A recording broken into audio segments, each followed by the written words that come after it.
মোহাম্মদ আব্দুস সোবহান মিয়া ওরফে গোলাপ, সাবেক সংসদ সদস্য, মাদারীপুর ৩ সংসদ সদস্য হিসাবে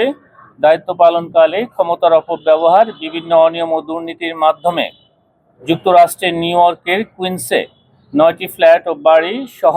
৬৮,৩২,৭৫,০০০ বেশি টাকা মূল্যের জ্ঞাত আয়ের উৎসের সাথে অসঙ্গতিপূর্ণ সম্পদ অর্জন এবং ৫১টি ব্যাংক হিসাবে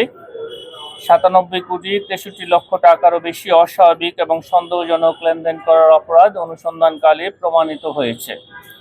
এ কারণে তার বিরুদ্ধে দুর্নীতি দমন কমিশন আইন ২০০৪, দুর্নীতি প্রতিরোধ আইন ১৯৪৭ এবং মানি লন্ডারিং প্রতিরোধ আইন ২০১২ এর সংশ্লিষ্ট ধারায় একটি মামলা রুজুর সিদ্ধান্ত গৃহীত হয়েছে। যুক্তরাষ্ট্রের নিউ ইয়র্কের কুইন্সে ৯টি ফ্ল্যাট এবং বাড়ি, যার মূল্যমান বাংলাদেশি টাকায় ৩২ কোটি টাকা সহ স্থাবর সম্পদের মূল্য হচ্ছে ৩২,৩৪,২৭,৯৬০ এবং অস্থাবর সম্পদের পরিমাণ হচ্ছে ৩৭,১৬,০০,০০০ টাকারও বেশি এবং অস্বাভাবিক লেনদেনের পরিমাণ হচ্ছে ৯৭,৬৩,২৩,৩৮৮ টাকা। আইএফআইসি ব্যাংক পিএলসি কর্তৃক ভুয়া প্রতিষ্ঠানের নামে ঋণ দেখিয়ে ২,৩৭৫ কোটি টাকা আত্মসাতের অভিযোগে এই অনুসন্ধানটা রয়েছে এবং এই অনুসন্ধান সংক্রান্তে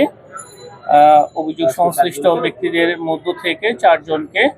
জিজ্ঞাসাবাদের জন্য ডাকা হয়েছে।